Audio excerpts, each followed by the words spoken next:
Grouping is a very important aspect when it comes to Excel, especially when you want to do comparison. So I have a table here, and you can see in this table we have different divisions. We got the Australian division, European division, all the way down to the last division, which is African division.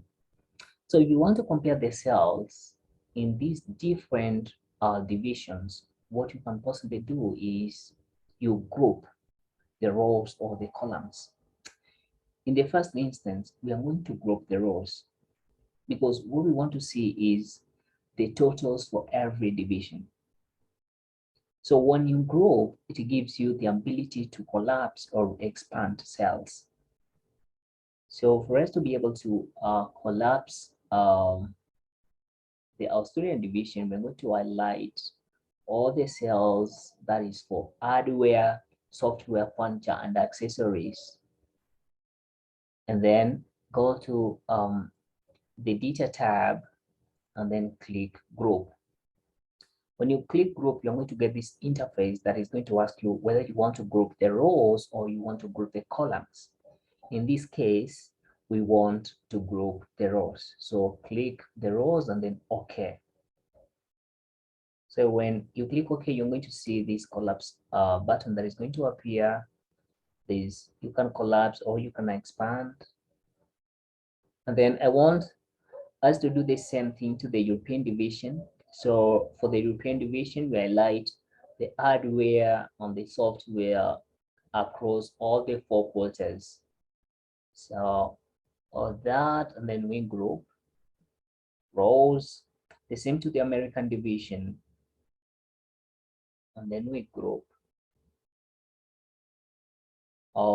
The same should be done to the Asian division, and then we group all that. And then the last is the African division, so we need to group this. All that has been grouped. So with all those rows grouped, then we can collapse. And once we collapse, we're going to be left with the name of the division and the total cells.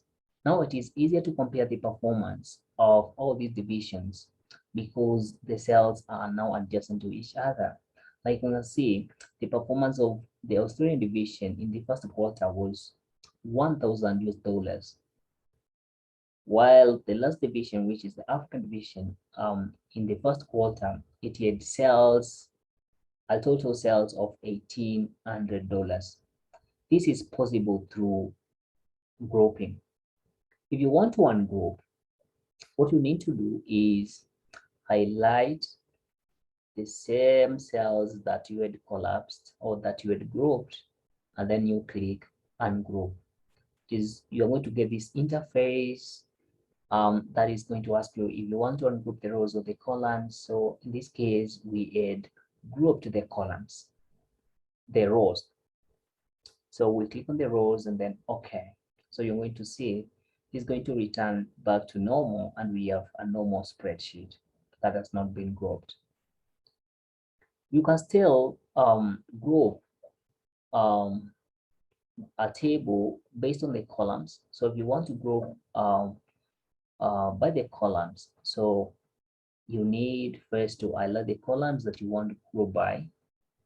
So in this case, I want to group B, C, D, and E. Then go to group, and then you can see all those columns are being grouped together, and I can collapse them using this button.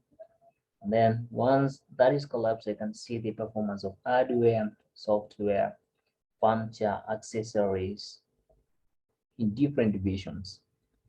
I can uncollapse these or ungroup these. You can see that is the performance of European division, performance of American division, Asian, and lastly we have the African division. So that is how you do grouping and ungrouping in Excel. We have an exercise for grouping that I want you to try. So here's the exercise. It is intakes 1.4. This group exercise. And here you're supposed to group all this. We are told to group product name, January, February, and March by columns. And we got the solution here.